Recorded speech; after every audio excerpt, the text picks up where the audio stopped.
and welcome you all Good morning, sir. for 12 days webinar series on Vistas in the field of research and innovations from 18/5/2020 to 29/5/2020. And first, I welcome our patron, Dr. C.A. Vasigi Madam, Secretary and Director, Kongunar Arts and Science College, and co-patron, Dr. S.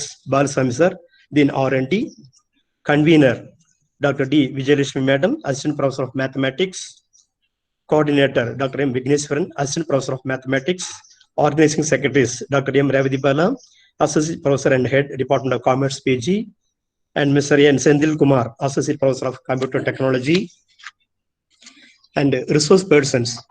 Today's resource person, Dr. S. R. Madan Shankar, Dean Academics, Head, Department of Biotechnology, PG, Kongunar Arts and Science College. His title is Food, Genes and Diseases. And other resource persons, Dr. D. Vijayalakshmi, Dr. M. Revati Bala, Dr. S. Maithili, Dr. K. Ver Murugan, Dr. V. Bhuvaneshwari, Dr. R. Thurjana Sambandhan, Dr. S. Manivannan, Dr. L. Vidyarani, Dr. R. Manimegalai, Dr. K. Soundararajan, Dr. R. Uma Gandhi, Dr. P. Madheswaran, Dr. R. T. Narendra Kannan, Dr. A. Ranjita, Dr. E. Jayanti, Dr. G. Dandapani, Dr. D. Chitra, Dr. K. Murugesan, Dr. R. Manimegalai, and Dr. S. Sadish Kumar. Once again, on behalf of the management, I welcome you all for 12 days webinar series on Vistas in the field of research and innovations. Thank you.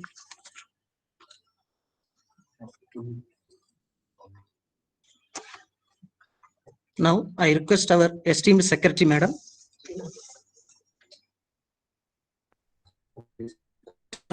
webinar series. Madam, please.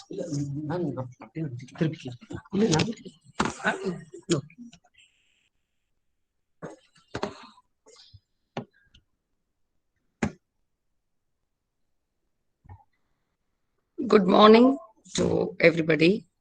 I deem it as a pleasure to meet you all through this webinar. Quite a few active participants. I think we have nearly 225 participants from Kashmir to Kanyakumari. That's what they said. Then more than 1,000 of them have registered. And because of the time, we have only allowed now around 230 participants. So I welcome all of you all on behalf of Kongunada Arts and Science College, which is a prestigious institution and it's a college of excellence. As you know, there are only 17 colleges of College of Excellence recognized by UGC, and I'm very proud to say that our institution is one among that. This college has been started nearly 48 years back, 1973, and we are marching with great pride under the leadership of our president, Dr. Aruchami, who himself started his career as a teacher and now the president of this college. And I am at the moment the secretary of this college and also an alumni of this institution. So with this small introduction, I really welcome all of you all today for this webinar series, which our staff members who are all, whatever this institution is, it is because of their hard work, which they have put throughout. The teachers are the pillars of this institution. And I would proudly say our teachers have happily consented to give this webinar series, which for 21 talks have been planned, and it is going to be for nearly 11 days.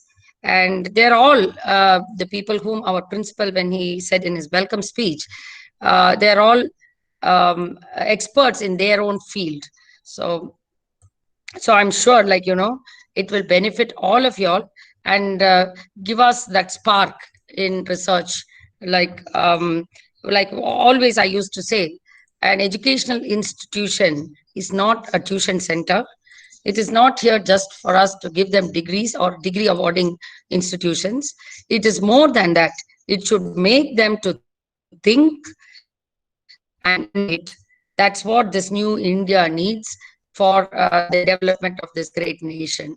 So it is going to, even though the global COVID-19 pandemic has forced the entire mankind in this world to take a step back, reflect on the past, and do the rethinking about the future ahead. So it is time for us now actually to redesign and reboot and come out with a great strength. So we can also be a part of this nation development, how we are going to contribute as young scientists. I see there are quite a few research scholars who have registered, and I really request all of you, because this great country is depending on people like you for innovation. You know, India is capable, because we have proved during this COVID-19. When you see, like, now we are becoming self-sufficient in so many things. So that itself proves during this hardship, India is now trying to become self-sufficient in the field of pharmaceutical, and in fact we are supplying for the world even. And also in food we are very self-sufficient, and so on and so forth. With all this new vaccine that they are planning to develop, India is going to play the role with America and Israel. So let's see how we are all going to bloom after this COVID. And today's talk is very apt for the present day situation. It is about food, genes, and diseases, because we always say our food habit makes a big difference in our health. And especially now, we say we should eat high immunity food to resist the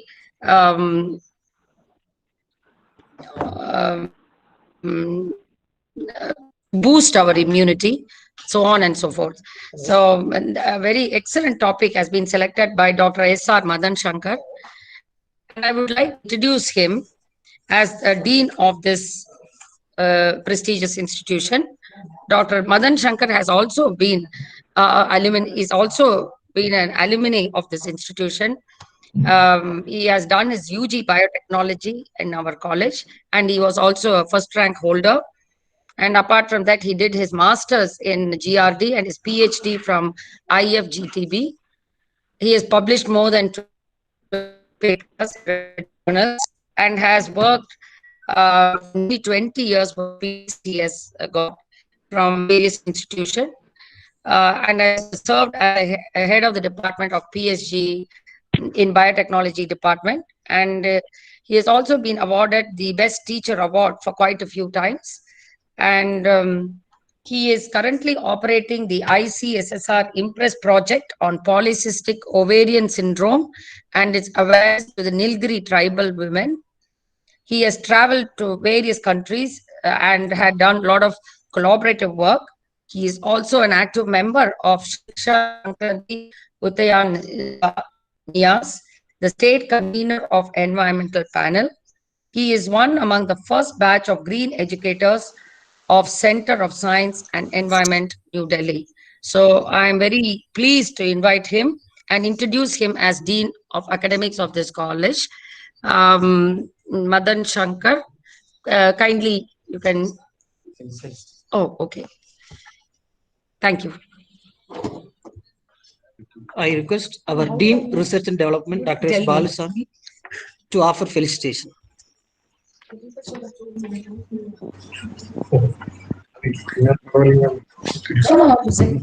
Please.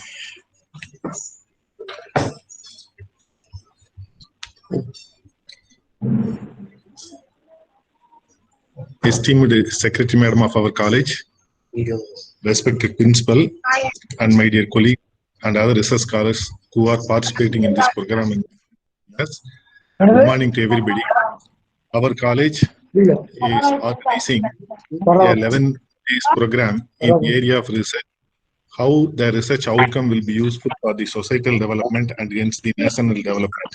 So in such a way, the program is planned, and many experts in our college, they have done their postdoctoral fellow and other research work in many foreign countries in sophisticated laboratories. They are having vast experience in their respective field of research, and they are having good outcome also.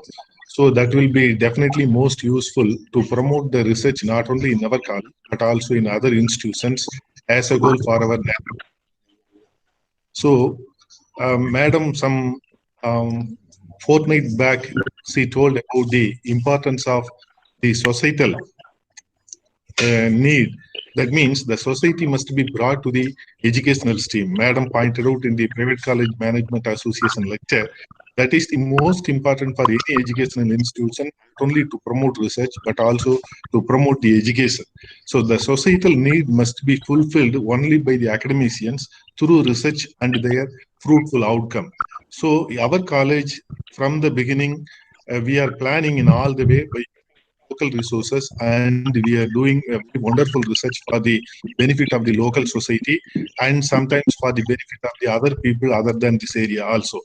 Actually, our country is an agricultural country. More than 60 to 70% of the people, they are directly and indirectly depending upon agriculture, and agro-based industries also lot. In local areas, based on the availability of the agricultural resources, the agro-based industries are going on. Our institution, actually the research institution, what we have to do is the better technology we have to provide. Cost-effective technology must be provided to make the goods from the resources. Such a way we are planning in all the departments to do the research. In recently, we can say the low volume irrigation systems. So actually in the agriculture field, other than pests and the good quality seeds, major important thrust is the water. In recent years, the inadequate water available in the land, that is the major cause, reducing the yield of the many grains. So how we can make use of the available water very effectively for the agriculture production, that is one of the important questions. The countries like Israel, they are designing certain devices through which they are increasing the usage of the water efficiency more than 90%. So 10% or less than 10% only wasted there. All the remaining water, it is very effectively used by the crop systems. They are not only designing sprinklers and the drip irrigation system. Very recently, they are standardized the sensors, the moisture sensors, crop species specific moisture sensors they design, and they have been installed in the field, and where the total pump set is under the control of radar. So whenever the moisture content is below the prescribed level, automatically the radar gives signals to the pump set. The pump sets are on and providing water to the soil. Again, it will come to the adequate level. The motor will automatically off. So this is the system now they are using for all the crops. Before that, they standardized the moisture requirement for all the crops there. Even Japan also 2 years back, they have designed one model, that is the CAS Suzu, a porous chamber that is used for the irrigation purpose. It is also having more than 95% efficiency. So these are all the areas we have to concentrate. We are having good rainfall in India. The poor management system of water is the only problem for us. So researchers like us, we have to do some best outcome, how to conserve, how to manage the water available in India, including both groundwater and then the surface water. Groundwater augmentation is another essential area we have to plan. So researchers, they have to plan in this way. Similarly, when you come to medicinal plants and other areas, we are having a lot of sources of medicinal plants in India, 7,000 plants. World average is 8% only, but we are having 40% of the medicinal plants in India. Only thing is, we are not processing the plants, we are not validating the plants adequately. Only 600 plants, around 600 plant species only validated. The remaining plants we need to validate. So if it will be done, definitely we are having a good source of income for our nation. And then another area, COVID-19, nowadays we are speaking, one article that has been published in May 1st, 2020 in Science Journal. So in that, they have written many animals like the gharials, the dolphins, camels, llamas. They are the animals, they are having potential antibodies to fight with the SARS-CoV-2 virus. So then, before that period in the April 2020, in the journal Cell, one article has been published. They are pumping out these kinds of animals. They are pumping out lot of antibodies, enormous antibodies. They are miniature antibodies. The off-sized antibodies, they are available there. So if they will be cultured in laboratory, definitely we will challenge the COVID-19 problem. So we are having lot of sources like that. Our Jal Shakti minister, central minister, some 1 month back asked our CSIR to test or examine the Ganga water for the treatment of the coronavirus. So actually, common people think that it is a foolish statement. Actually, really, science is there. Some animals, dolphins, it is the Ganges dolphins, a most popular animal living there. Similarly, 140 fish varieties are there. 90 amphibians are living in the dirty water. How they are? They are having a very strong immune system in them. Particularly for the virus, they are having very strong immune system. How we can exploit them? In laboratory, simple culture, we can match this antibody that can be used. So in our college, lot of areas are there. We are having lot of avenues in the area of research, both in physical and biological sciences. Our college, since the inception, we are planning in all the way how make use of the local resources for the benefit of our society. So we are planning our research in the area of the aquaculture, the bonsai and medicinal plants, and then the vermicompost, all they are related with the societal development. So definitely we will find medicine for the COVID also. Indian, it is very happily enough, we are exporting 40% of the childhood vaccines throughout the world. We are the very leading country in the world. We are exporting nearly 40% of the medicine. So medicinal drugs are available enormously. Only thing we have to validate very properly. Definitely we will fight and succeed in the fighting against the coronavirus. So this program delivered by various scientists and also our staff members. They are having a very vast experience. They are having long history of education. So it is very fortunate to you to listen the lectures of them in course of time. So it is a 11 days program. Today, the Madan Sankar, our old student in biotechnology department, he is delivering a topic. Madam told about the food and then the foods, genes, and then the diseases. So most needed topic at this juncture. So people now they are awakening and they are having awareness about their healthcare. So this is the most important topic today. He is going to lecture. I thank the organizers, our madam, principal, everybody for having given me the opportunity. Definitely this will be a most useful program to all. Don't miss it. Every day you listen this, definitely you can get more ideas, more novel ideas for your future research. Thank you very much.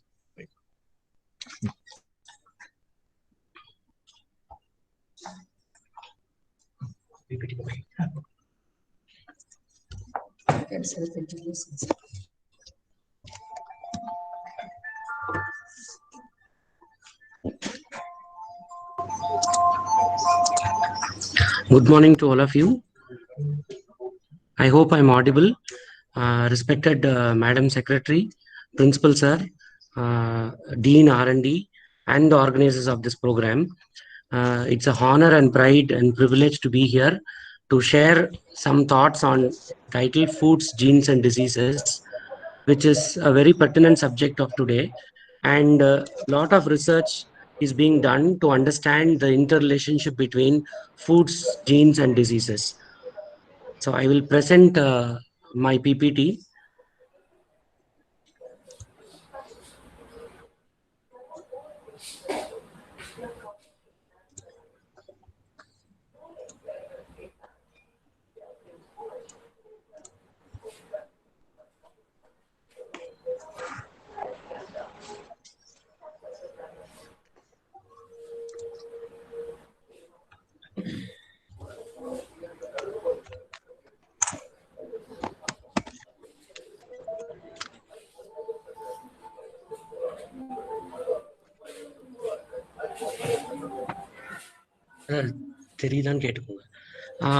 I think my PPT is also visible to all of you.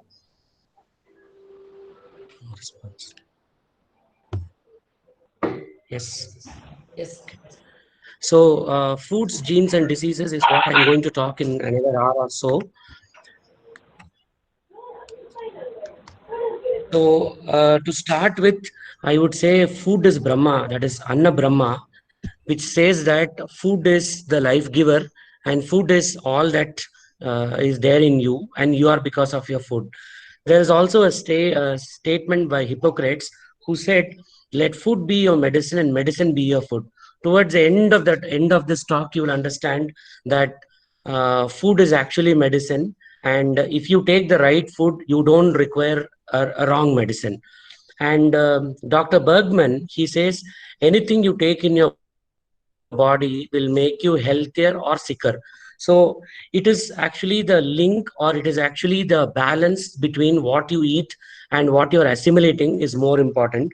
In the course of my talk, I will also be connecting to how foods are related to stimulating your gene expression, and also I'll also share my own experience towards the fag end of the uh, talk, where I'll be talking about the polycystic ovarian disease and its lifestyle implications in the current scenario.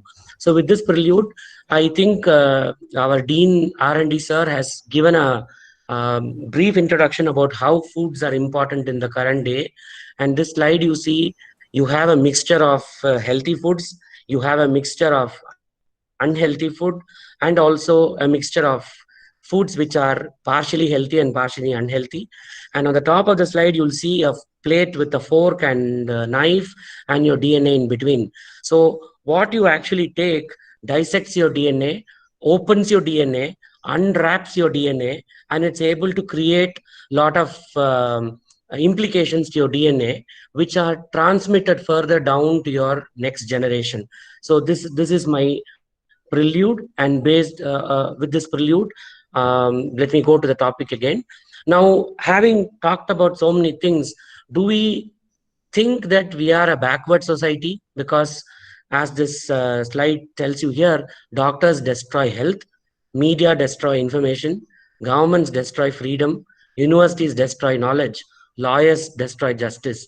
As teachers, do we destroy or do we create? Is something which we need to retrospect, understand, and all our research that we do, as our madam and sir was telling, should be focused towards development or answering the important cues which are pertinent in the today's society.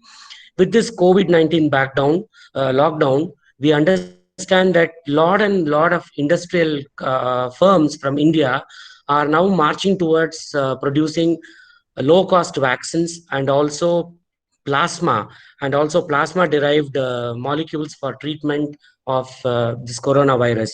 A few weeks ago, from the Dr. MGR Medical University, you must have heard about Dr. Sudha Seshayan talking about the peptide-based vaccine that people are developing. And in her talk, she also mentions about the importance of bioinformatics for development of such lead molecules.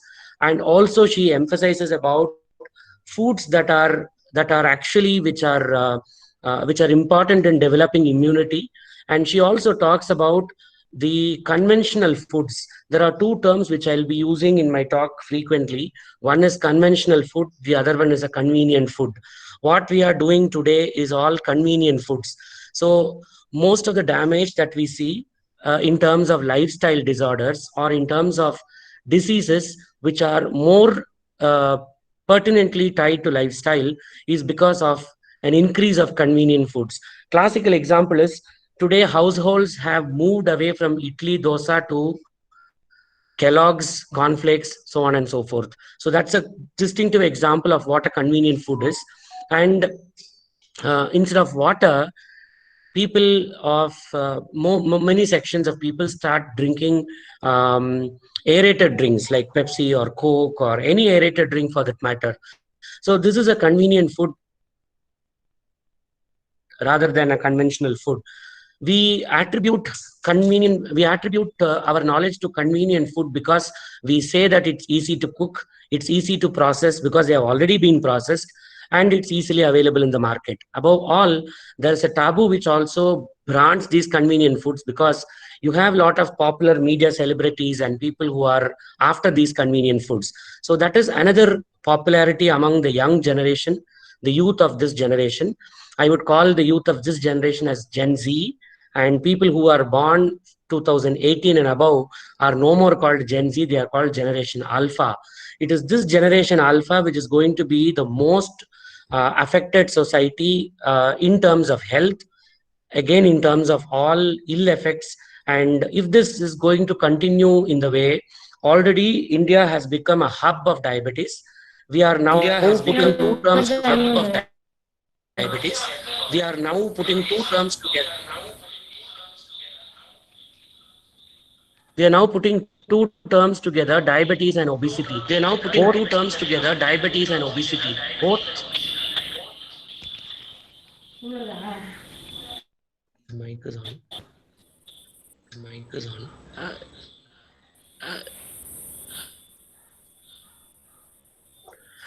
Request all of you to please unmute your mic. Unmute your mic. Somebody else is on. Somebody else is on. Why don't we take that to the next room? Fine. Okay. Sorry for the disturbance. So this is what we are now trying to talk about, the Generation Alpha, where we are trying to give them. We say everything is going to be in sustainable fashion. Everything is going to be very, very healthy. But in the real picture, on the real scenario, things are not sustainable and things are not really healthy as it seems to be.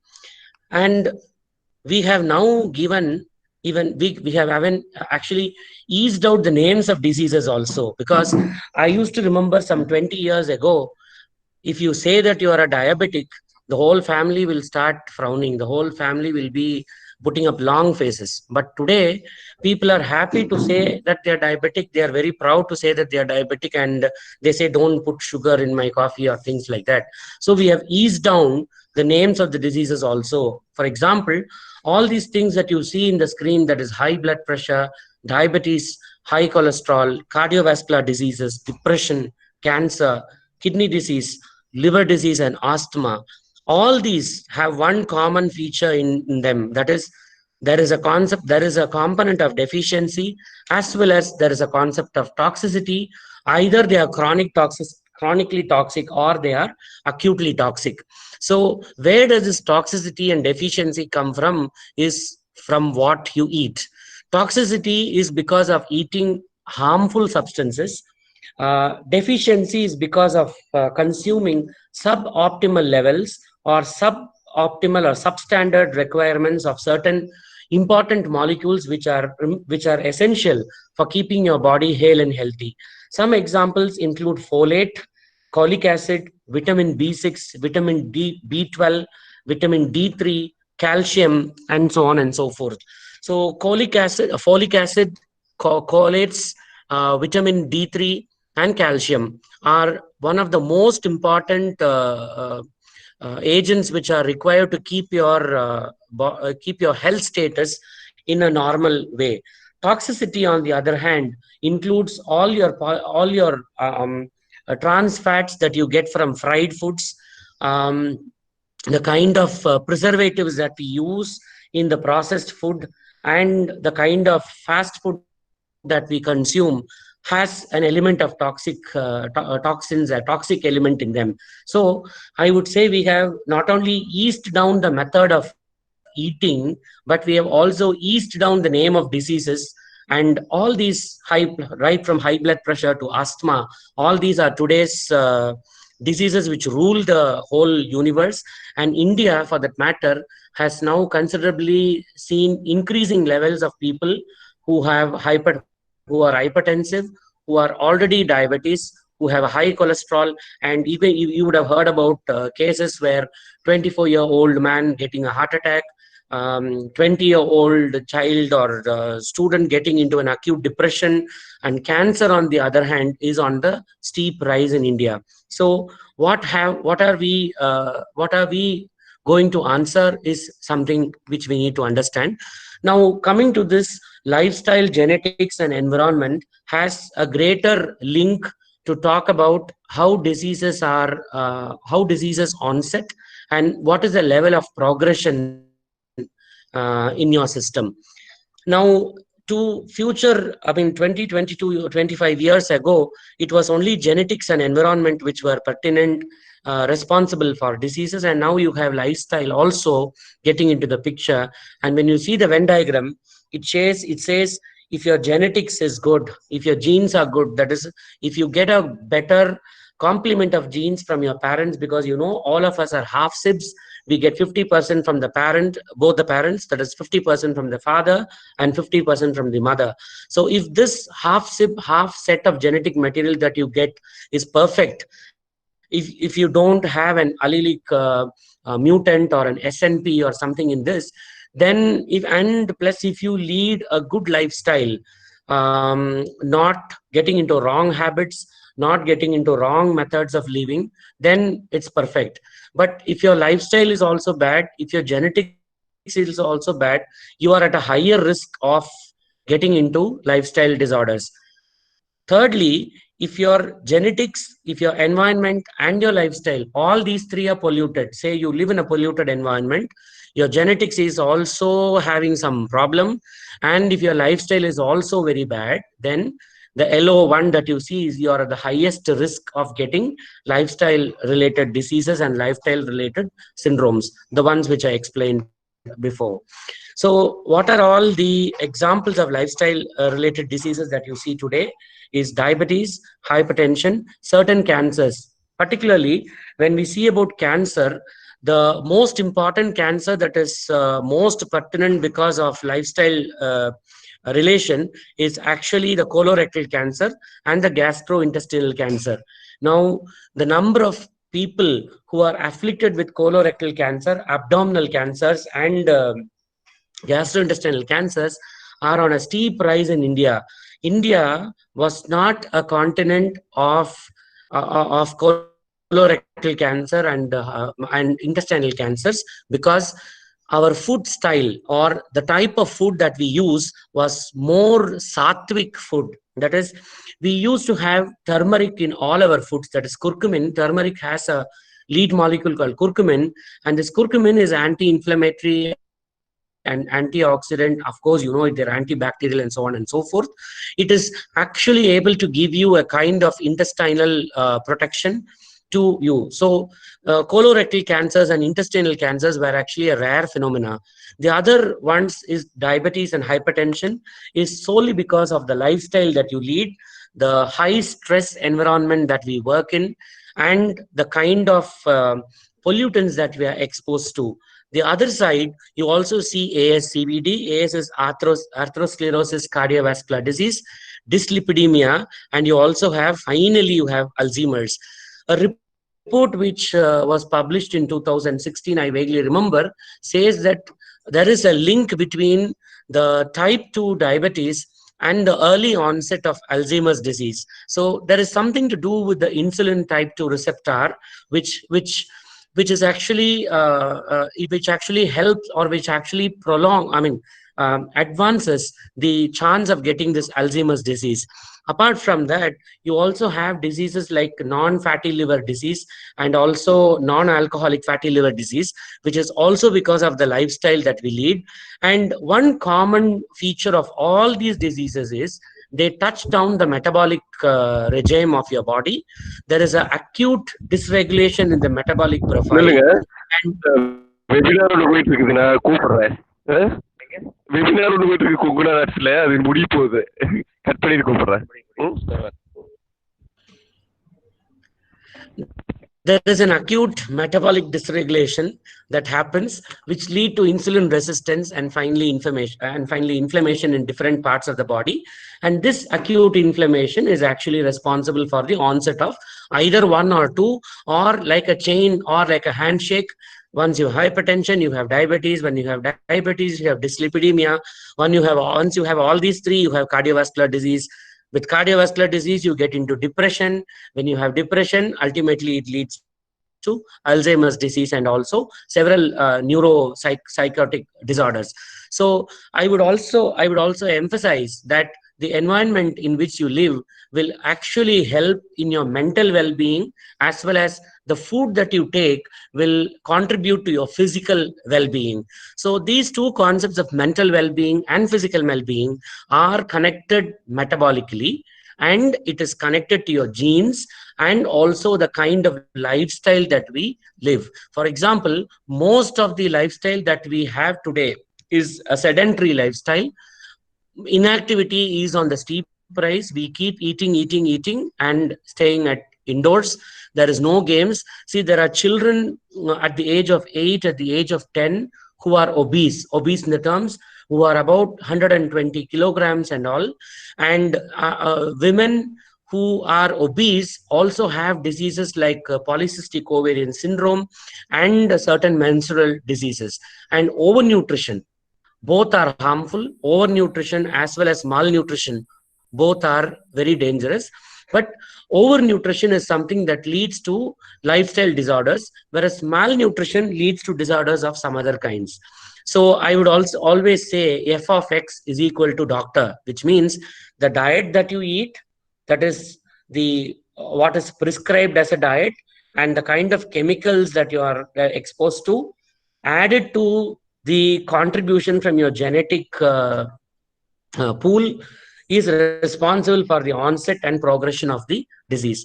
Now, coming to the basic definition of health, as I told you before, health is actually a complete state of mental, physical, and social well-being, and not merely the absence of a disease or infirmity. Now, importance of healthy food is sattvic foods. Sattvic foods is something which help in a proper physical growth, which helps in a proper body shape and image maintenance. Added to that, the brain development is strongly related to the kind of food that you eat and the daily activities that you perform, and also the prevention of disease and a sense of well-being. So when all these are perfect, then your health is said to be normal. You're said to be a healthy individual. And only sattvic foods can give you a healthy mind, body, and soul. But contrary to sattvic food is what we consume today. Abundance of nutrients, trans fats and sugars, all your aerated drinks, the drinks that are which colors, which additives, which preservatives, and the kind of food that you eat right from a very younger age. In earlier days, children used to eat, particularly at the age of 3, 4, 5, when we start giving them food, it used to be idli, it used to be little rice with pulse and balanced food. But today, children are forced to eat bread, forced to eat burgers, forced to eat pizzas, and so on and so forth. All these, they are termed as junk foods.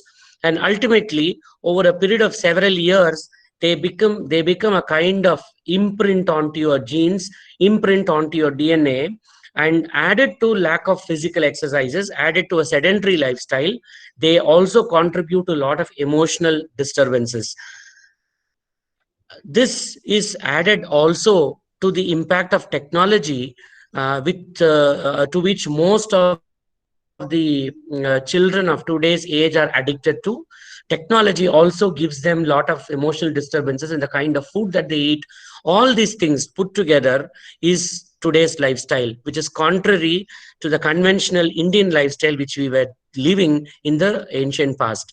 Now, as you know, nutrition is a process by which living organisms will obtain food and use it for growth, metabolism, and repair. The basic important nutrients of the food, I would always say there should be an energy balance between what you eat and what you are burning out. So this balanced diet or energy balance is very much essential for a healthy living. You need to have about 55 to 60% of carbohydrate every day, 20% of proteins, and fats only 20 to 25%, which means to say 9 kilocalories of fat, 4 kilocalories of carbohydrates, and 4 kilocalories of proteins. But what normally we do today is the protein and the fat content are on the sharp rise. And we also have started consuming foods which are of high glycemic index, which is actually responsible for the onset and progression of type 2 diabetes. And as I told you earlier, these are the classical lifestyle disorders which are very common today: gastrointestinal problems and GI tract cancer, diabetes, obesity. I'm going to put diabetes and obesity in a combined term and say diabesity. Diabesity is diabetes plus obesity. This is very commonly seen among children of today. And for women, it is polycystic ovarian syndrome. The situation has gone to a level where every 1 out of 2 women are polycystic ovarian positive, which means to say they will never be able to have a normal course of reproductive health, and you need to have some kind of hormonal interference. Once you have hormonal interference, like you are putting them on metformin and drugs like that, that will add to hormonal disturbances because it's going to affect the pituitary and the thyroid hormone. Women postpartum will now become more prominent towards becoming hypothyroidic, and once they are hypothyroidic, they will have an onset of diabetes. Once they are both hypothyroidic and diabetic, automatically they will be leading a sedentary lifestyle. Once you have a sedentary lifestyle, you have obesity being set in. Once you are obese, that's the end of it. You will have cardiovascular disease. And above all, there is a greater implication of polycystic ovarian syndrome. In our study, we have seen that women who are polycystic ovarian syndrome positive in a very early age are prone to have a lot of mood swings, are prone to be more of hypertensive, and they are prone to be depressive in nature. They are highly unadaptable to both family as well as to the work place circumstances. And the next one is hypertension. Today, hypertension is a steep rise. People with 16 to 21 years of age are hypertensive. And some types of cancers is what I say is a colorectal cancer and the prostate cancer. And also when women, you have this breast cancer and lung cancer on the steep increase. There was a study which was done in Bombay in the year 2016. And this study was published in the year 2016, a very common magazine in Bombay, which states that the number of people coming with colorectal cancers coming to the endocrinology division of a very famous hospital in Bombay has risen to about 12.5% in 1 year. So this increase is something which we need to really understand and retrospect and take care and see. It is closely related to the kind of food that we eat actually increases the type of disorders and type of diseases that you procure or pick up in your lifestyle. I told you about corn, pizzas, burgers, aerated drinks and all. I also told you that there is a difference between conventional foods and convenient foods. Today, what is happening, I forgot to put that one slide where you would have seen the very common slide of evolution, where man started evolving from a monkey, and there were different stages of evolution of today's man. And there's a very comical graphic which says after everything, after the slide which shows about a healthy man, the next slide is a pig. So what happens is that we become obese and become more and more unhealthy in both our ways of thinking, in ways of living, as well as in all other transactions. So the break or the imbalance between this conventional foods and convenience foods is something which we need to really understand and transfer generation alpha, which are today's young children. I know most of the young children in summer seasons will eat tender coconut, but today children go to the shop and buy an aerated drink and consume it. So this practice of moving away from our natural situations and natural habits is on the very sharp rise, and this has to be educated by people like us and also parents to the younger generation of which we call as Generation Alpha. Now, we are we are moving into a scenario of personalized medicine, and Albert Einstein, he has made a mention of this several years ago. He says we cannot solve problems by using the same kind of thinking we used when we created them. So which clearly addresses the personalized medicine issue. Now what we do today is, anybody who comes up with a fever, it is the same 650 milligram of dolo that we prescribe, but the 650 milligram of dose that you take may not be actually required for all the people. So this is just an example for you to understand. Similarly, while we adopt preventive measures, or while we adopt treatment of several diseases, we also need to understand the genetics of that particular person and then decide a treatment regime which will help in giving him or her solace or free from the particular disease condition. So you will have to ask your doctor if this is right for you. This is something which we need to understand. And moving on to the next, setting the platform to that, I'm going to talk something about nutrigenomics and nutrigenetics, which are the two massive areas which are coming up, where we are trying to understand and decipher the link between foods, genes, and the diseases and the lifestyle disorders. So nutrigenomics is incorporating genetics into a dietary regime or into dietary regulines. It is also a branch of study which will analyze and which will also provide methods to decipher the influence of various nutrients, various food materials, various additives, various supplements, and bioactive complements like nutraceuticals, so on and so forth, on the expression of genetic material, on the expression of genes, on what happens to the genes when you consume this food. It also helps to seek dietary signatures in our cells, tissues, and organisms, and also to understand how nutrition influences homeostasis. It's actually a perfect interface between nutritional environment, cellular process, and the genetic process in total. Now, the most important things of nutrigenomics is, as I told you, the effects of ingested nutrients is what you consume, what you eat, how does it affect the gene expression, how it's able to turn on or turn off the genetic regulation or the gene regulation.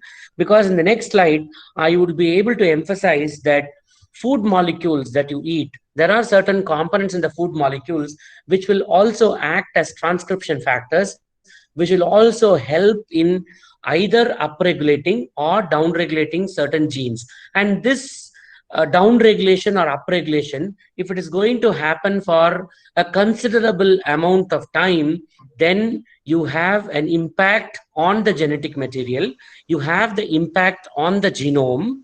As a result, some segments of your genome would undergo a permanent modification called as the epigenetic modification, and it leads to the formation of what is called as an epigenome. And this epigenome is actually going to get transmitted in the perfect Mendelian form to the next generation as well. So determining the individual nutritional requirements based on a particular genetic makeup of a person and associating the genes with the diet as well as the chronic diseases is now a fast picking up field. And to analyze such associations between diet and diseases, we are fishing out small differences at certain sets of genes on certain sets of genomes in terms of polymorphisms. And the most common type of polymorphism that you see is a SNP, nothing but single nucleotide polymorphism. And then you try to understand the influence of environmental factors on the expression of this particular segment of the DNA. There is a massive difference between nutrigenomics and nutrigenetics. Nutrigenomics is actually the relationship between the food components or what you eat on your genes, how how your lifestyle or how what you eat is actually affecting the transcriptome. I told you the kind of food that you eat or the small molecules that is available in your food, like the cholic acids, the folates, the vitamin D, B12, vitamin B6, so on and so forth, how these small molecules are able to prevent certain genes from getting turned on, or how these small molecules are able to turn on genes which are responsible for generalized protection of your system. For example, you have a set of genes which are called anti-cancerous genes. You have a set of genes in your body which are responsible for keeping your cell cycle in a very, very structured format. How these genes or how these food components have an interplay, or how they have a handshake between the transcriptome, and how your transcriptome affects the genetic component. So this is a more of diet gene regulation is nutrigenomics. That is how your food influences your genes. Nutrigenetics, on the other hand, is diet regulating your gene. That is what happens because of a considerable exposure of either a toxic, I told you in the beginning slide that there is always a difference between toxicity and deficiency, and this difference between toxicity and deficiency is responsible for the onset and progression of certain diseases. Now, this in a lighter, in a scientific term, we call them as epigenetics. And epigenetics, as I told you, is actually studied by analyzing polymorphic patterns of genes through SNPs, and how this small single nucleotide changes. For example, an allele TT changes to TC. So what happens if a T is changed to C on the DNA, and what kind of pattern of expression will it have is called nutrigenetics.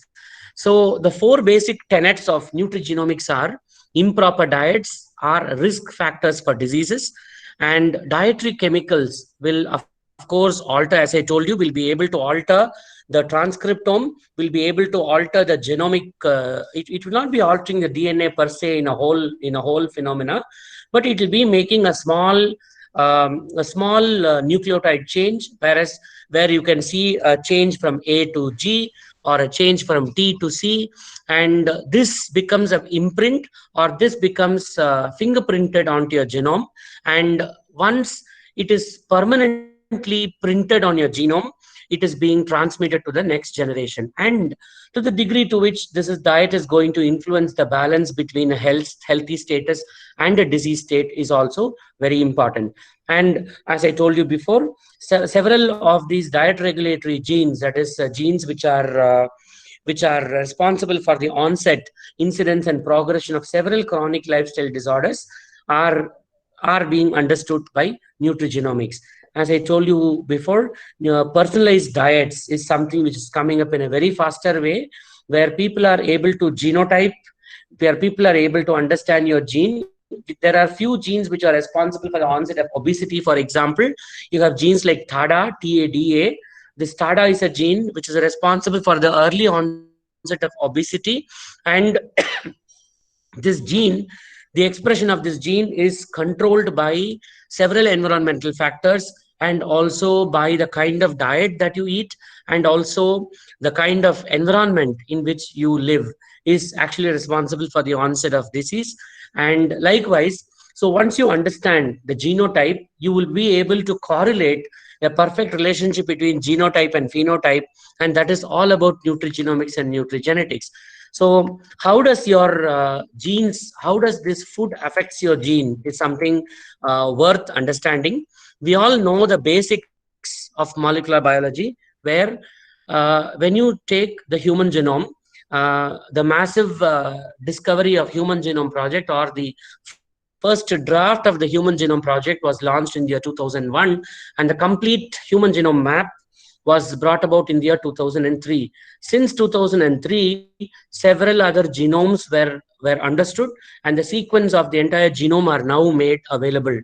And to date, we know that nearly out of, if you take the whole genome setup to be 100%, 98% of the human genome is supposed to be a junk DNA. That is, it was called as junk up to 2008. And from 2008, we now do understand that whatever we called them as junk before 2008 are not actually junk, are actually responsible for regulating the genes, the remaining genes. And the remaining genes, you know, there are about, say, today's Human Genome Project says we have about 27,000 total genes in the human genome, which are genes which are expressive, genes which are responsible for making valid, viable proteins, proteins which are responsible for homeostasis, proteins which are constitutively expressed, which are called as housekeeping genes, and genes which are responsible, and genes which are turned on time in and time out based on certain environmental factors. Now, out of these 27,000 genes which Human Genome Project says, nearly 20,000 of them, 20,000 to 22,000 of them are not active at all points of your time, which means there are a majority of genes which are not housekeeping in function.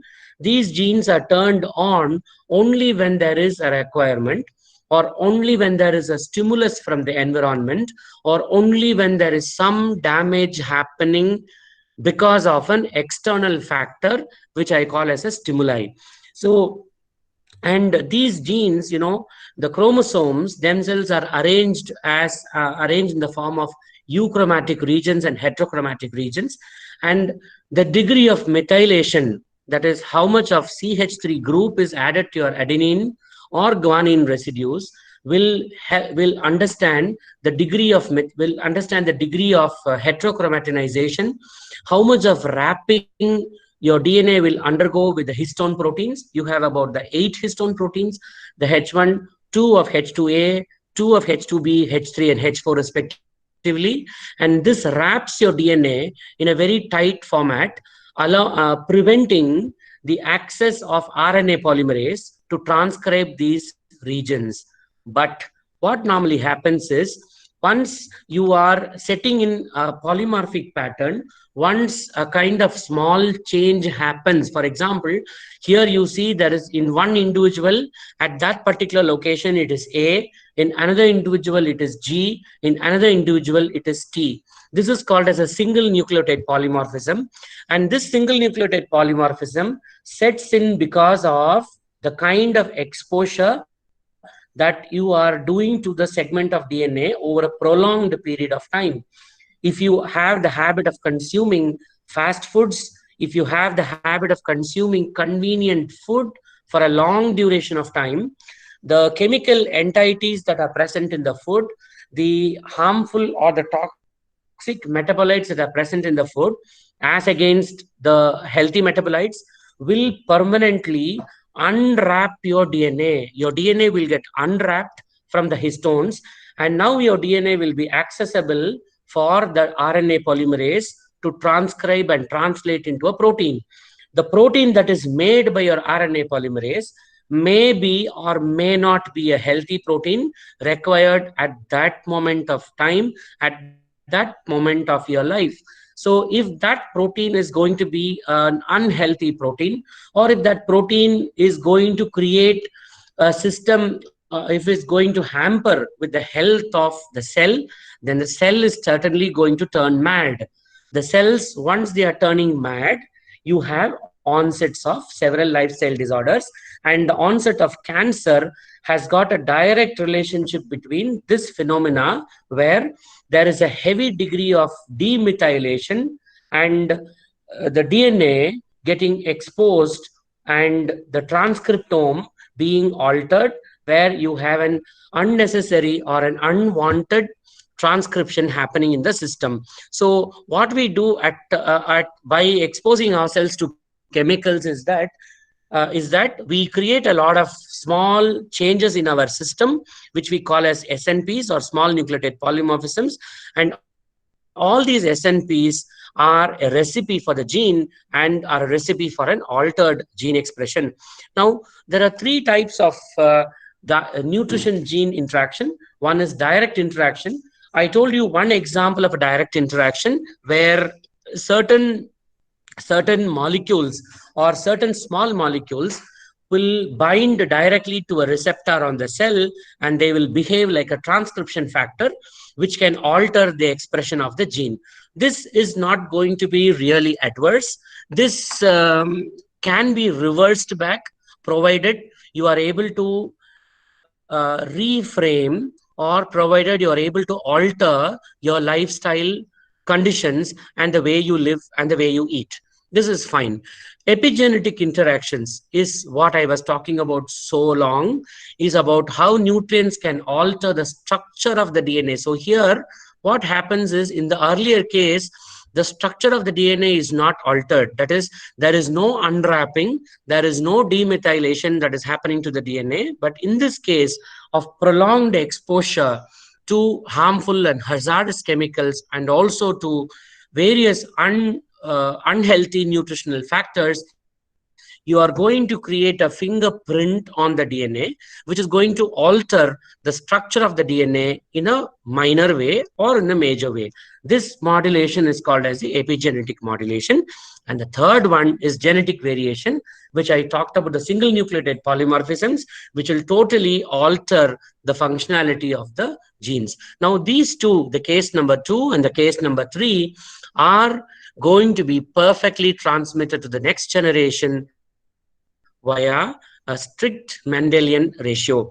Now, the picture that you see here talks about how your nutritional factors, the type of calorie that you are exposed to, I would say it's a Mediterranean diet. We can call it as an Indian diet, and the richness of polyphenols that you eat, how they are going to keep your DNA more healthy and more safe. And as a result of that, if your DNA is healthy and if your DNA is more safe, you have a beautiful anti-inflammatory, antioxidant, and anti-mutation property on your DNA, and you live for long. And this is what today's COVID-19 has taught us. People are talking more and more about increasing the immunity, increasing the anti-inflammatory mechanisms, so on and so forth, by the kind of food, by the kind of diet that you eat. So the epigenetic diets, like fresh fruits, fresh vegetables, foods which are rich in omega-3 fatty acids, green tea, etc. They are all called DNA methyltransferase inhibitory ones, histone deacetylase inhibitors, and non-coding RNA. I told you this 98% of junk today actually codes for what are called non-coding RNAs. We know a plenty of them today, like siRNAs, snRNAs, snORNAs, many of them. There are at least about 22 to 23 different types of RNAs which are non-coding. And please understand that each one of these RNA molecules have a greater implication on the fundamental process of molecular biology, the central dogma, that is DNA to RNA and RNA to protein, and also DNA to DNA, which means they affect DNA replication, they affect transcription, that is, they are able to influence RNA formation. They are also able to influence protein biosynthesis in a nutshell. So the epigenetic diet is very, very important in which you take. And today, the gene diet disease interaction, it says that 97% of the genes have known to be associated with human diseases in a monogenic form. For example, phenylketonuria is a very classical example, because of if this is a monogenetic disease, the increased amount of phenylalanine helps in the onset and progression of this particular disease. And genes also have a counterpart in this disease, phenylketonuria. And when you see the kind of high protein diet, which includes fish, chicken, eggs, milk, cheese, etc., they all increase the incidence of becoming PKU positive.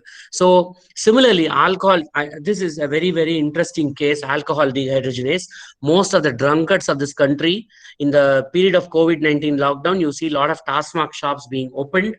I would always talk this to my students. I would always say the degree of alcohol dehydrogenase enzyme that you and I have in your body is very, very minimal and very, very nominal, just to take care of the alcohol that is produced at a very rare incidence because of an error that happens in the metabolism.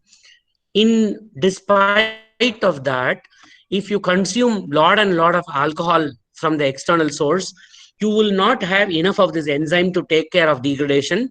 So ultimately, you will end up with liver cirrhosis. So that's another example of how the alcohol dehydrogenase enzyme is very important for the current day lifestyle.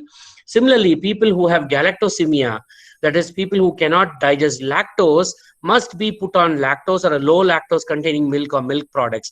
This was a very interesting study which was done to understand whether genes are related to diseases or not. This was done by Williams et al. In the year 2005.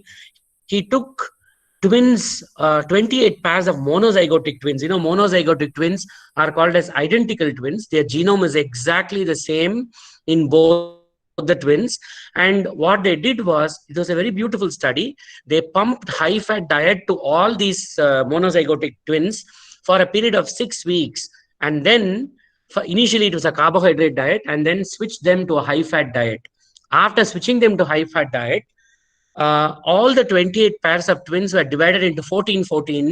14 of them were allowed to go about with a sedentary lifestyle, and the remaining 14 of them were given a lifestyle where they would run for about 50 kilometers per week.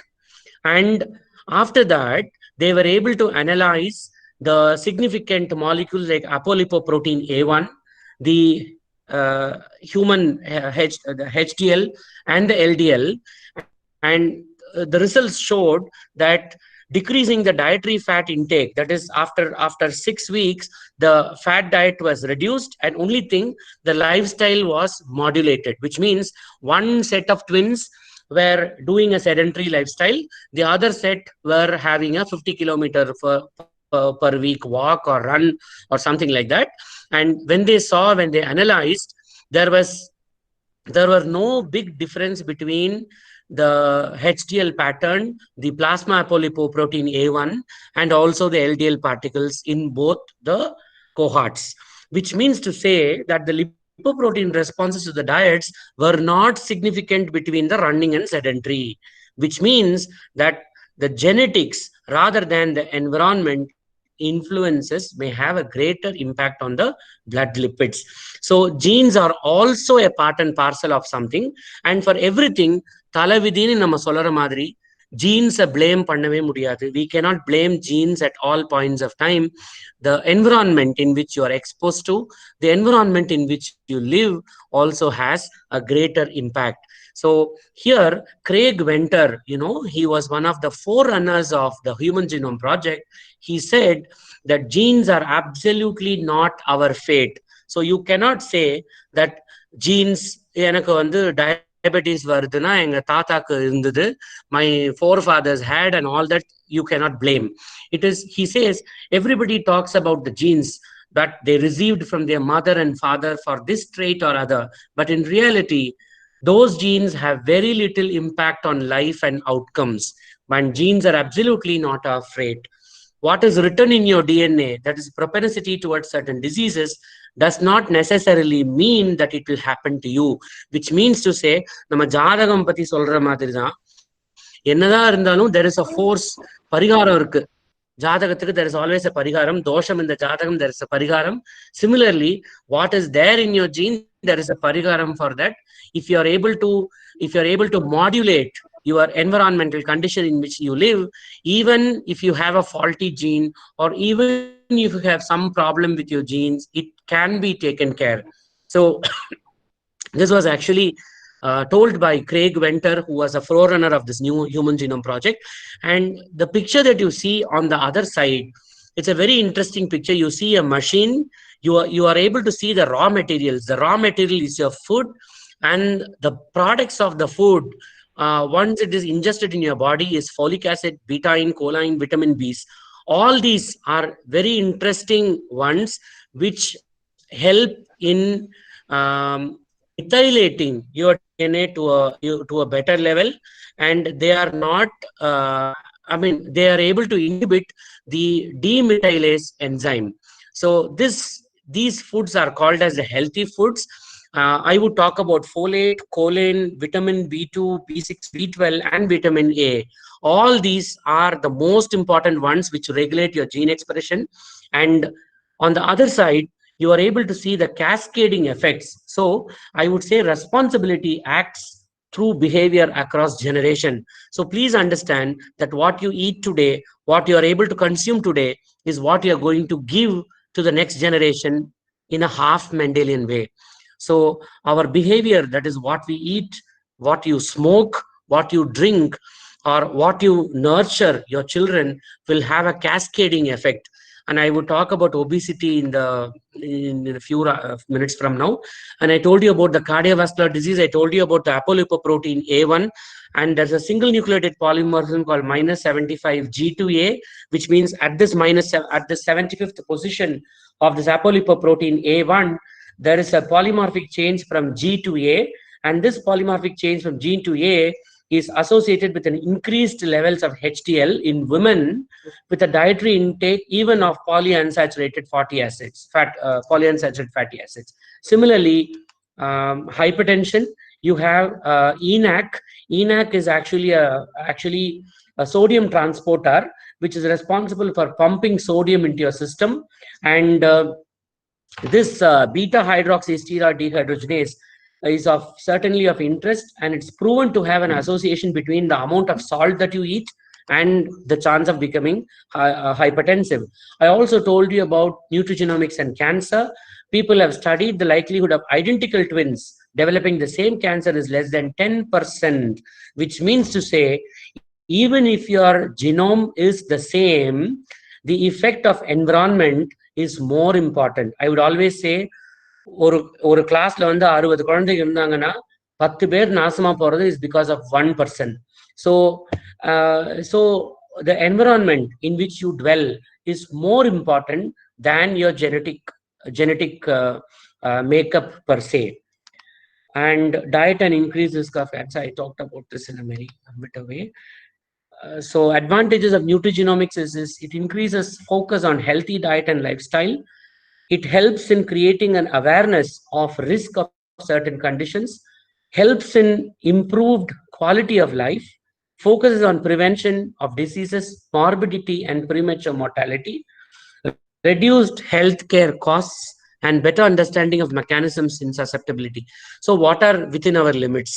Having said all that, these factors controlling your diet, what you eat, கண்டத ஒரு பழமொழி இருக்கு, கண்டதை திங்க குண்டனாவான் அப்படிம்பாங்க. So that gundan and kandade tinga may be healthy foods. It may not be unhealthy foods.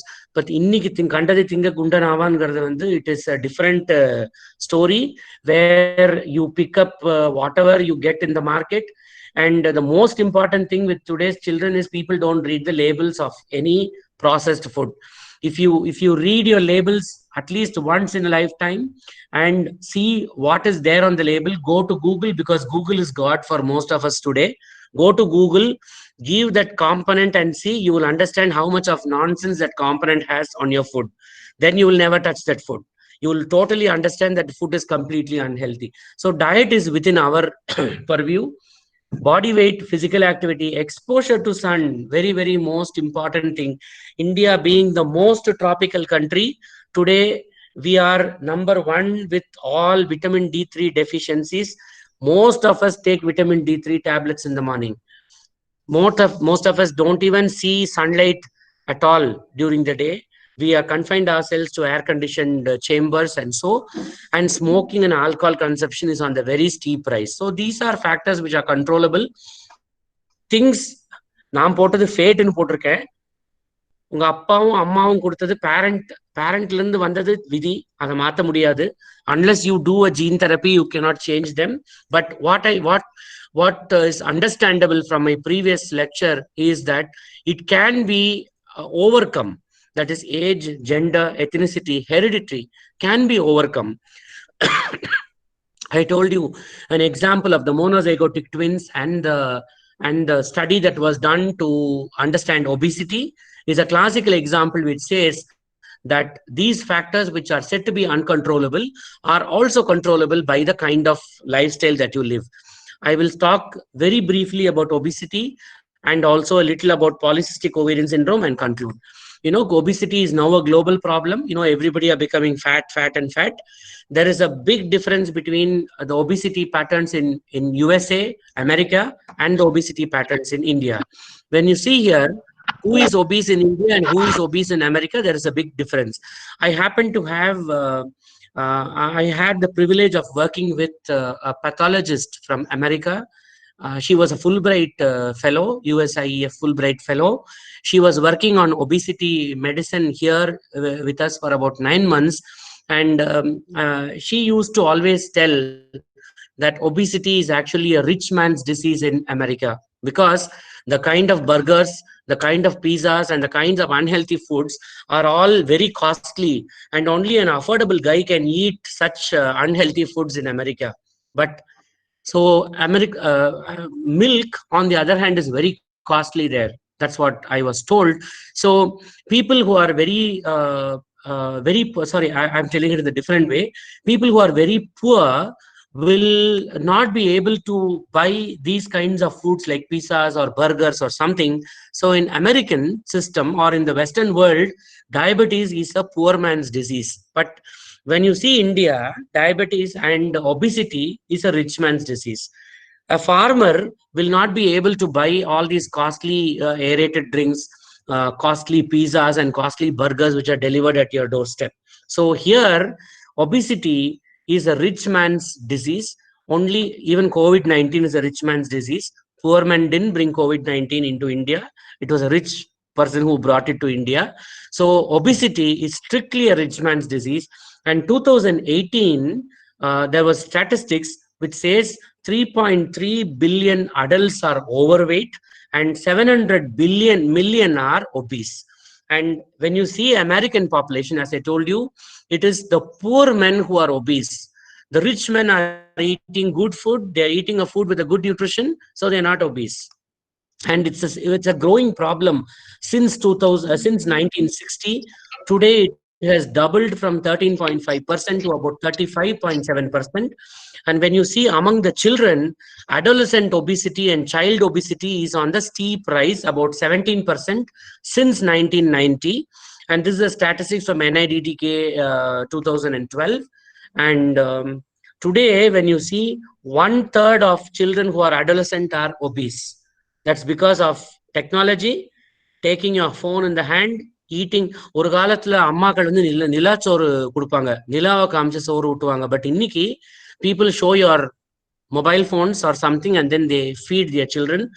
Children do not know what they eat, and children even do not know what they're able to understand. A small snippet from yesterday's talk, which says that you should be conscious of what you eat. If you are conscious of what you eat, you will never be obese. So anything overweight, that is, if the BMI is more than 25 to 30, you call them as obese. Normal weight BMI is between 18 to 24 BMI. This body mass index is something which tells you about obese. And today, most of the people are overweight and are towards obese. And why do we get fat? It's because of too much of food and less of exercise, and more into comfort foods or convenient foods that I told you. Again, when you see the similarities here, risk of the diet, when you see the risk of the diet and the risk of obesity, there's a perfect handshake between them.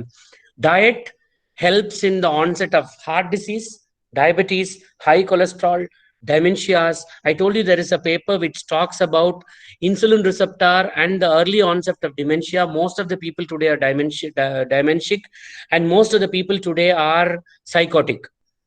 The psychosis is different from neurosis. Most of the people are today psychosis. It's because of the food that you eat. It's because of the lifestyle that you live. Today, people are more worried about looking into a WhatsApp in the early morning and see how many messages you have got, and looking into the Facebook, how many likes you have got. If you have got about 10 likes lesser, you automatically become depressive, and you start thinking in a different way. At some point of time, we have failed to understand that as an individual, we are a human. We are individual with our own uniqueness. See how DNA has given us a beautiful example.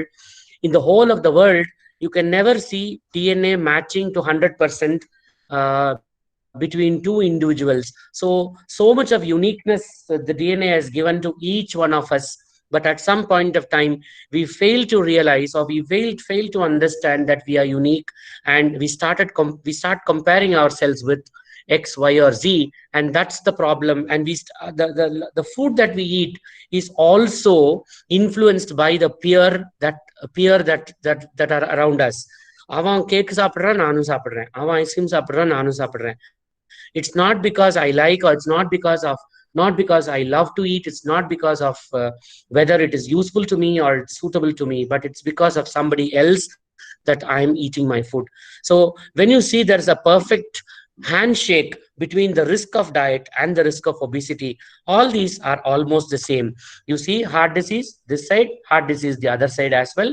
And you also have the NAFL, that NAFLD, nothing but non-alcoholic fatty liver. This is the most common kind of lifestyle disorder which most of them have today. And as I told you, the colon cancer, the endometrial, the kidney cancer, and the breast cancer are on the steep rise.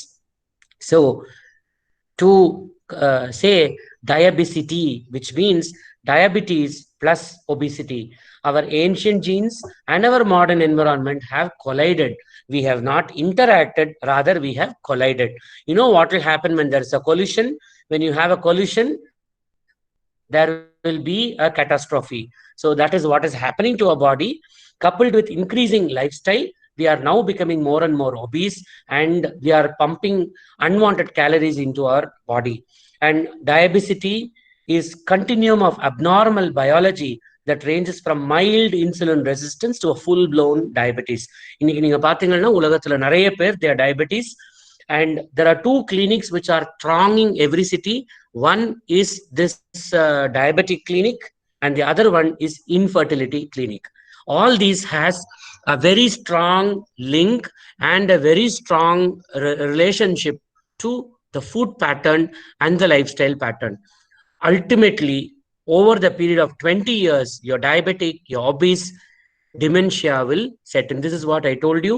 There's a study which shows how this type 2 diabetes is perfectly linked to vascular dementia and also Alzheimer's disease, which means to say your brains become mad and the glucose is not properly utilized by the brain, leading to a buildup of amyloid plaques, and this amyloid plaques will actually aggressively contribute to the onset and progression of Alzheimer's disease.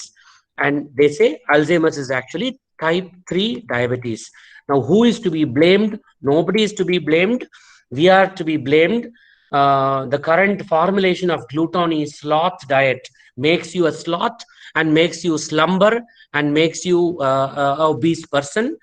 Once you're obese, there is a lot of behavioral aberration, a character flaw, and an error of omission. And when you have all this character flaw, error of omission, for a considerable period of time, it becomes an epigenetic modulation. It becomes imprinted onto your DNA, and you transmit your DNA to your next generation, a faulty DNA material, a faulty genetic material. See, there was, and obesity is catastrophe. Obesity is responsible for all this explosion that is happening today. And this is harmful Western diet, and with the safe Mediterranean diet. Mediterranean badala dayavu seydhu Indian nu potukalam. So when you see the Western diet, it is, the phenotype is obese phenotype. When you see the Indian diet coupled to the lifestyle and coupled to the way of living, it's a lean phenotype. And this, if it is not going to be controlled, it is going to have an epigenetic alteration, with histone acetylation or DNA methylation. All this will have a transgenerational effect, leading to a gamete carried determinant, which means the determinant or the epigenetic print will be transmitted to the next generation. And I'm not going to explain about the slide in detail because it's quite cumbersome. You will have the polymorphic patterns, which I told you, the SNPs or the SNPs. When you see here, it has a perfect link between the different hormones. This is in particular reference to the polycystic ovarian disease. You can see everywhere it is able to increase the LH-FSH ratio. Once the LH-FSH ratio is increased, you have an increased GnRH pulse frequency, and it's going to arrest the progesterone. And to the other end, the adipose tissue is going to get activated, and as a result of activation of this adipose tissue, and also there is a mismanagement of the androgen, I mean increased stimulation of the androgen in the theca cell, so and suppression of the estrogen, you have hyperandrogenism being set in because of the lifestyle, because of the and this is called polycystic ovarian syndrome phenotype. And you have an increased level of cholesterol production, and you become hyperinsulinemia. And the net result of all that is influenced by genetics, the environment, and the kind of dysfunction that happens to the metabolic regime. And this is a study which we did for the past few years. We saw that association of PCOS, that is genetic association of PCOS in the Indian population, we had no data with reference to these genes, which are either directly or indirectly contributing to the onset of polycystic ovarian syndrome. Genes like adiponectin receptor gene, aquaporin 8, plasminogen activator inhibitor 1, then genes like FSHR, AMH, TADA, and LH hormone receptor, and also FSHR, that is follicle stimulating hormone receptor. And these are all the study plot that we did. We were able to analyze the anthropometric conditions of women, and the total number of women that were analyzed were about 300. Here the sample is only 80. We also analyzed the psychological aspect and also the gerontology, that is the relationship to the age. And we also did the anti-Mullerian hormone AMH and LHCR correlation with PCOS. And the most interesting thing that we were able to see is that we were able to understand the SNP, the SNP of these genes, and the primers that were chosen were to understand the TT homozygous and CT heterozygous and CC, that is a change of allele. Out of 300 samples, the most interesting thing is 217 were found to be TT homozygous, 79 were found to be CT heterozygous. When you see that four women or four samples out of our study of the cohorts, we were able to see there is a complete change of C, the T to C. The phenotype has now become CC. So this phenotype CC is an aggressive phenotype which progresses the polycystic ovarian condition in the woman. So this is actually a study which we did with 300 polycystic ovarian samples. And to conclude, I would say that when diet is wrong, medicine is of no use, and when diet is correct, medicine is of no need. This is a very ancient Ayurvedic proverb. And with this small Ayurvedic snippet, I would conclude that what you eat is influencing your gene, and your gene is in turn influenced by your environment, and all these three put together is responsible for a healthy lifestyle of the next generation. Thank you so much for patient listening, and I would be happy to take few questions if there are any.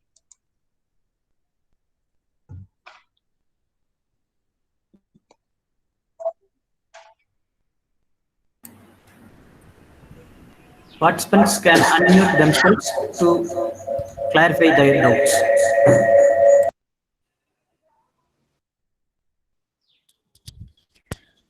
Hello, sir. Good morning, sir.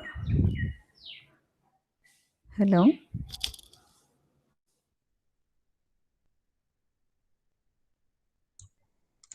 Good morning, ma'am. Sir, this is Katri Shri, Zoology Department.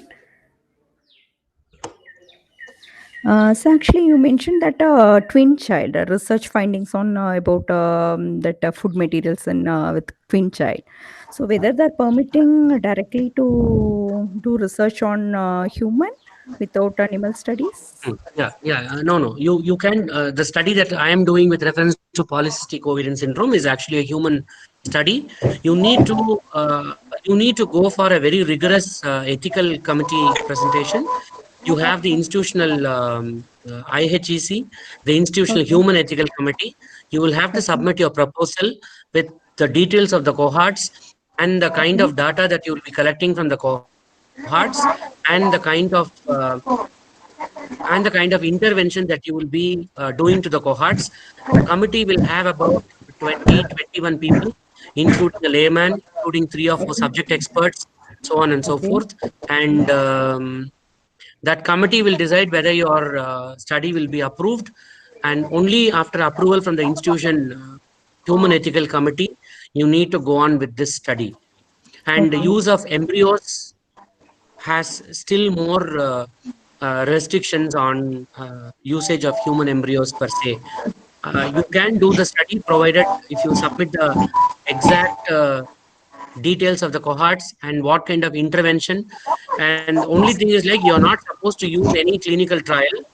Suppose you have 100 patients, you cannot give them some tablets and try that.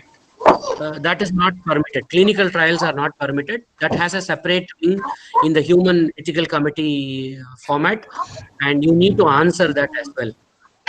Yeah. Human So trials, one more it's thing. not a trial, it's actually a study, ma'am. Yeah. So whether parents are permitting, whether they're allowing to do this type of research, even in this done in When you're India doing, or in abroad? it's a good India question. or When abroad? you're going to, uh, when you're going to involve children, Okay. particularly children who are below the age of 16 or 17, you need to, there are 2 things which are pertinent when you do such studies. One is one is a one is a letter that depicts the complete information that you are going to do. Okay. It will talk about the study in detail, its pros and cons and everything. The second one is a very, very mandatory thing. You need to take an informed consent from the parents of the who are going to be your subjects of study. So this informed consent is very, very essential. And this informed consent format and the kind of intervention that you will be doing will also be a subject matter of discussion in the human ethical committee meeting. Thank you, sir. Thank you. Thank you, ma'am.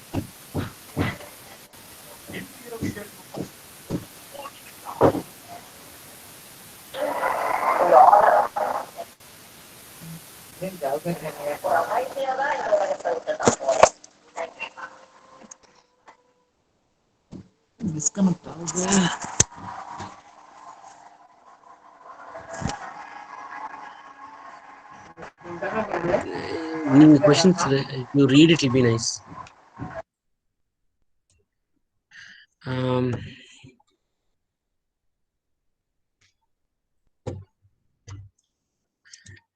chat box வரல sir.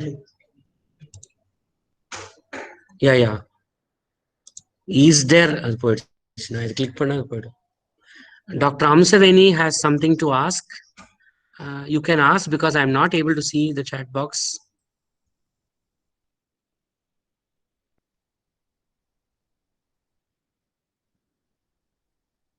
Mhm.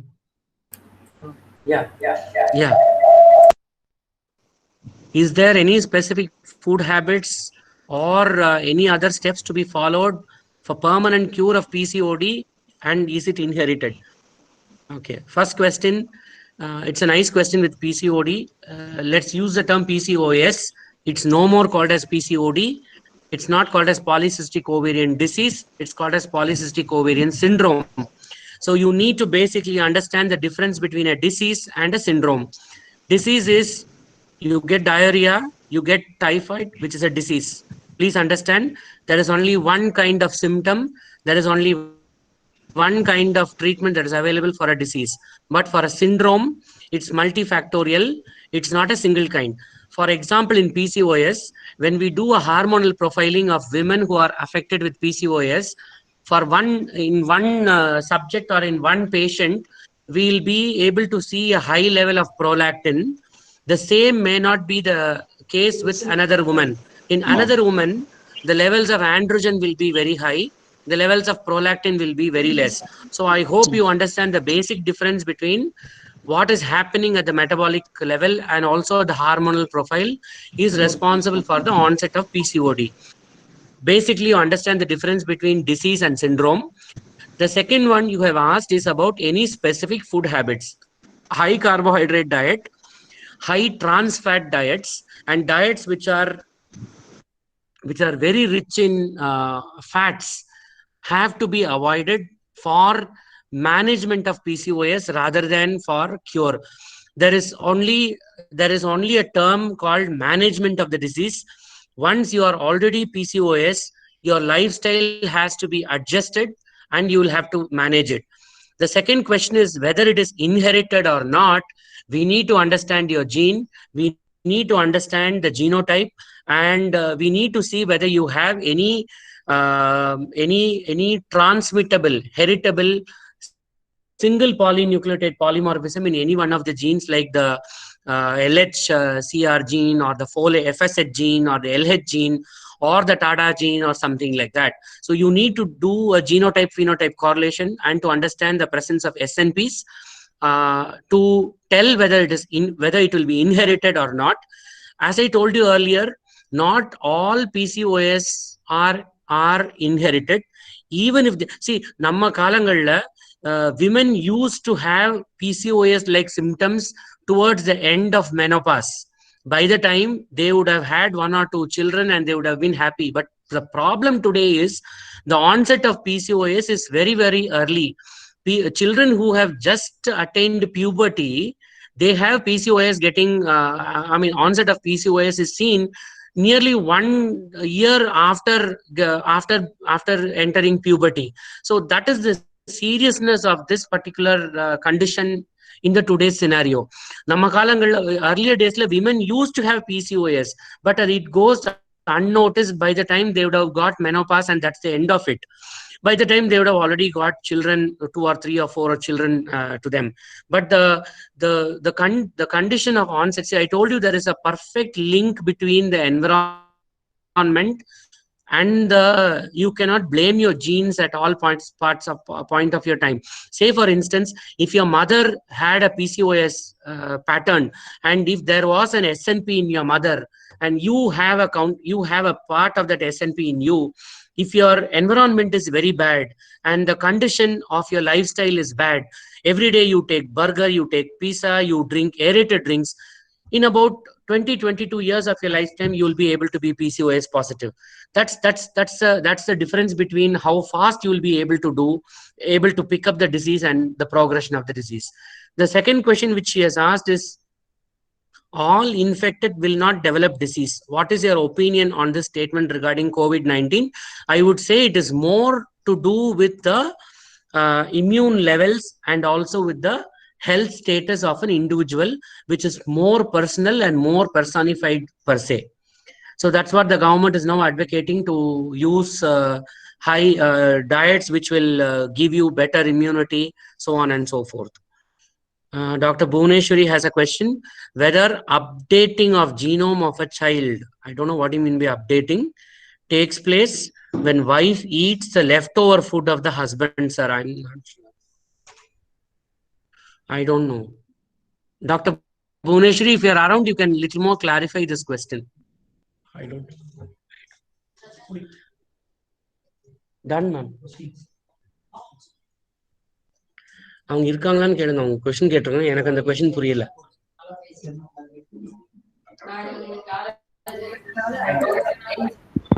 Good morning. Yes, ma'am. Yes, ma'am. Ma'am, I'm not clear with the question that you asked. So can I ask in Tamil?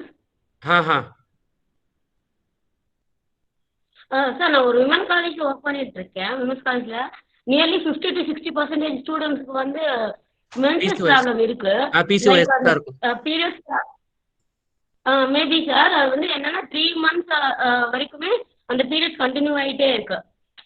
Tablet எடுத்தால் மட்டும்தான் stop ஆகுது. மறுபடியும் again அது வந்து problem இருந்துகிட்டே இருக்கு. ஆனால் அதை பற்றி அவங்க சீரியஸாக பேரண்ட்ஸ் கிட்டையும் இன்ஃபார்ம் பண்ணல, டாக்டர் கிட்டையும் செக் பண்ணல. எல்லாருமே teenage students.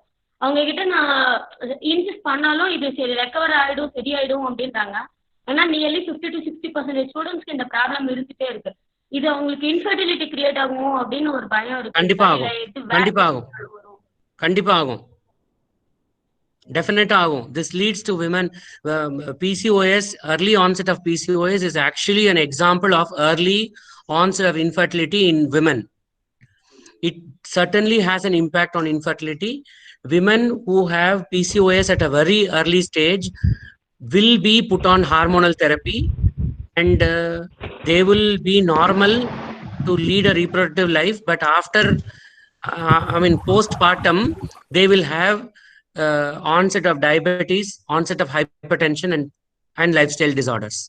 So the only answer to this, correcting the lifestyle, regenerating the type of food that you eat, and also the kind of lifestyle that you live. See, in the earlier days, oru kaalangalla vandu when a girl attains puberty, they used to give ellu, they used to give jaggery and things like that. Innikku adella illa. So this is also responsible for the early onset of PCOS, and genes also have a control over them. Sir, good afternoon, sir. Good afternoon, ma'am. This is Arya, sir, Chennai level. So I have a doubt. These the lifestyle related disease வருதுங்களா, அதுக்கு வந்து இந்த hormone therapy அந்த மாதிரி போறதுல like are patients able to recover normal life, or அதுக்குமே personalized medicine அந்த மாதிரி இப்போ இன்னும் effective-ஆ இருக்கு? Now there are few clinics which are coming up. There is one clinic in Coimbatore which is doing genotype phenotype correlation for certain diseases like cardiovascular disease, for hypertension, and for little degrees of cancers. But once you do a genotype phenotype correlation, I feel you will be able to do a personalized dosage regime for that particular person. It is possible. Thank you so much, sir. Good morning, Madan. Good morning, sir.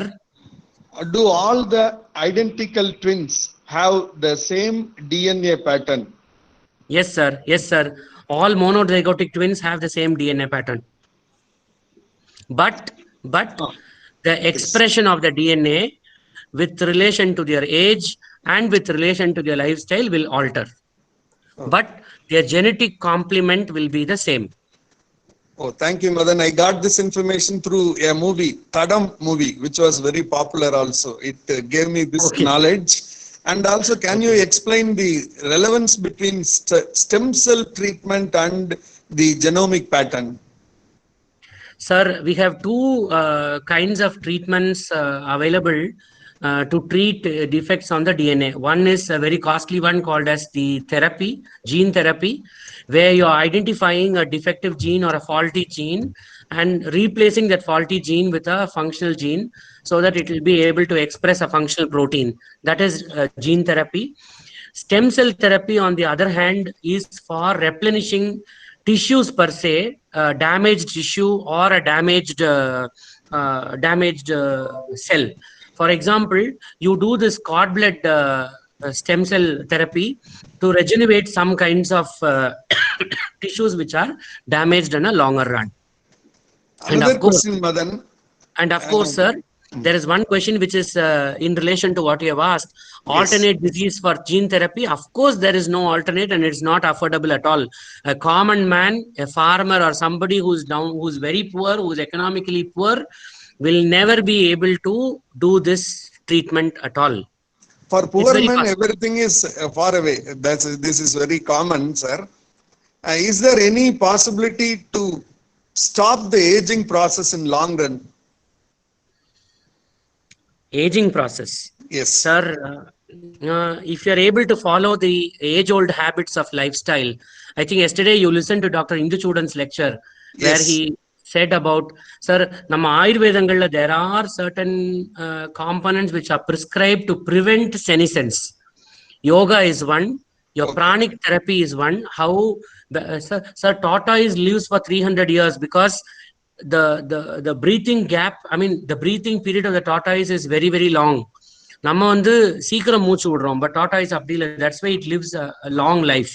So the pattern of your breath, the type of food that we use, I told you in the beginning that we have to take a sattvic food.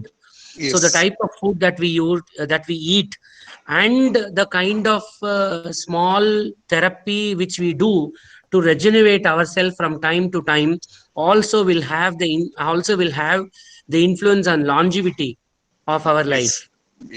யவ்வன Gandhi அப்படிங்கிற சில விஷயங்கள் எல்லாம் வந்து தமிழ் லிட்ரேச்சர்ல இருக்கு. That's a flower which flowers during Paurnami, and this Yavana Gandhi is supposed to be a molecule. It has a molecule which will bring back youngness, or which will bring back, or which will prevent senescence or aging in a system. All these have been documented in several literatures, and they are available. But only thing is, we have either forgotten or we have moved away from them. Thank you, sir. Thank you. Sir, good morning, sir. In recent reports, microbiome plays a major role in disease control, sir. That's why I'm telling whether microbiome available in one of the people will affect the genome, and if it transfers to other person, means whether the genome will be affected. Okay, microbiome of a person does not per se affect your genome in total. Microbiome, that is why you are going to foods like probiotics. You are able to increase the gut microbiome in a better way. But I would not see, there is one very, very novel therapy which is coming back. It's a very, I mean, it's little odd to hear to that, because when I was in Indian Institute of Science some 6 years ago, I happened to listen to this therapy, which is called as the therapy where you will be able to consume filtered fecal matter of extract of your one's own fecal matter, because as you said that fecal matter contains a lot of microbiome. So this is able to replenish the same microbiome back into your system. This therapy is actually coming up in some parts of the world, but it is quite odd to hear to such therapy. But microbiome do not have, I mean, I don't know whether the microbiome will be able to change the genome of a person, but it will be able to certainly help in the mechanism of how the food is getting assimilated, or what kind of food will be assimilated by you. And if you transfer the microbiome from one person to another person, we still do not know how the microbiome will efficiently function in that particular system, because that particular system is again a unique system for the microbiome to colonize. So there has been a research work which was done in National Institute of Immunology some several years ago in 2003, where people, researchers were trying to understand the colonization of microbiome in a very sterile delivered mouse pups, and they were able to see how each and every microbe started colonizing in a very sequential pattern. And the sequential pattern of colonization threw light on a particular microbiome, which we know that today it is called Clostridium species, which is one of the earliest anaerobic microbiome which colonizes the gut of a newborn. And this actually has a lot of preventive system, gives a lot of prevention to the diet. So அதனாலதான் நம்ம காலங்கள்ல வெள்ளி தட்டுல சாப்பாடு கொடுக்கறதும், பருப்பு முதல்ல கொடுத்து காய்கறிகள் மெதுவா கொடுக்கறதும், this is the reason of how you increase your gut microbiome in a very systematic way. So that is actually responsible for your gut well-being, or for keeping your mucosal immune system in a very different way. You also need to understand there is a difference between the mucosal immune system and the immune system that you have per se. There is a big disconnect between them. You know, secretory immunoglobulin A is the crux of the mucosal immune system, and this is the only antibody of all the 5 immunoglobulins which is able to give you a protection against any kind of virus, any kind of bacteria. So your gut microbiome has a lot of relationship between how your food is assimilated and what happens to you by eating a food so on and so forth. Thank you. I hope I have answered you. Thank you, sir. Even I too heard that in the process of a mechanism of curing some disease, they have taken the fecal matter of one person to another person, and luckily they found that the new person's thinking ability has also been changed. Of course, of course, of course. That is what I thought, that whether the genome level changes are there, or whether you will have epigenetic changes, not genome level changes. You will have epigenetic changes, and those epigenetic changes will be impregnated for a longer time. See, I will tell you one example here. There are some people who have been exposed to several traumatic situations during their lifetime. The children of those people are supposed to be highly depressive, and they show a kind of fear, and they show a kind of high levels of adrenaline secretion in their body at all times. So there is a clue to that is epigenetic modulation of the DNA, which has happened several years before in your forefathers or in your ancestors, and that is being perfectly preserved and transferred to the next generation in the form of a half-sib. So likewise, the microbiome of what you eat will also have an influence on epigenetics, will also have an influence of your epigenome. I hope I have answered you. Okay, so thank you very much, sir.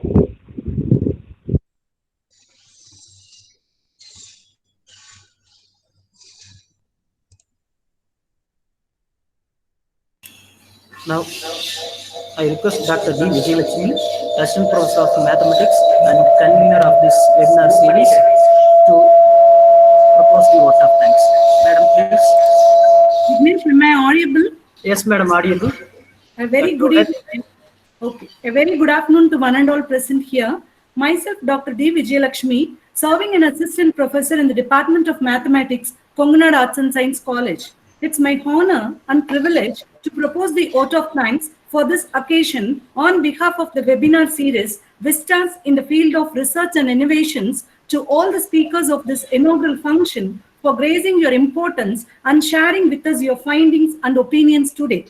Gratitude makes sense of a past, brings peace for today, and creates a vision for tomorrow. It's my great privilege to submit my sincere thanks and gratitude to our Honorable President, Dr. M. Arujami sir, for his constant encouragement and blessings. Thank you, sir.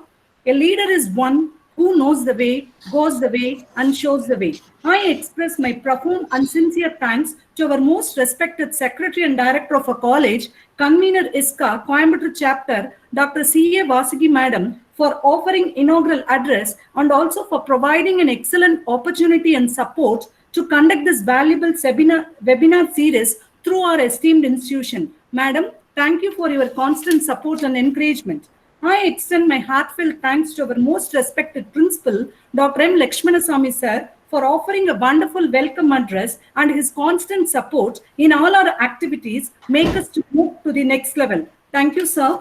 I extend my heartfelt thanks to our most respected Dean, Research and Development, Dr. S. Palsamy sir, for offering felicitation in this webinar and constant encouragement in all our progress. Thank you, sir. A good teacher can inspire hope and ignite the imagination and instill a love of learning. I extend my grateful thanks to our today's resource person, Dr. S.R. Madan Shankar sir, Dean Academics, Head PG Department of Biotechnology, for delivering a wonderful talk on the topic foods, genes, and disease. Sir, really your talk creates an awareness about the importance of food habits, and the ways to overcome disease, obesity, diabetes. Sir, by your innovative talk and informative talk, you made us to take some new initiative. Thank you, sir. I offer my sincere thanks to the coordinator of this webinar series, Dr. M. Vigneshwaran, Assistant Professor, Department of Mathematics, and organizing secretaries of this webinar, Dr. M. Revati Bala, Associate Professor and Head PG Department of Commerce, and Dr. N. Sendil Kumar, Associate Professor, Department of Computer Technology. Thank you all for your wonderful initiative and effort. I submit my sincere thanks to each and every participant for attending this session and making a grand success. A teacher takes a hand, opens a mind, and touches a heart. The influence of wonderful teachers can never be erased. Once again, I express my heartfelt thanks to one and all for their cooperation in making this inaugural function of webinar series Vistas in the field of research and innovations a grand success. Thank you, one and all.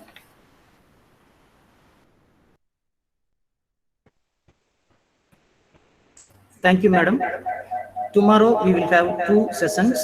The first one is an overview of graph theory for researchers by Dr. D. Vijayalakshmi, Assistant Professor of Mathematics. And the second talk is Changing Paradigm in Business Climate and Social Science Research by Dr. M. Revati Bala, Associate Professor and Head, Department of Commerce, PG. Please be join us by 9:45 a.m. on tomorrow. Thank you. நீங்க இது எப்போ நாளைக்கு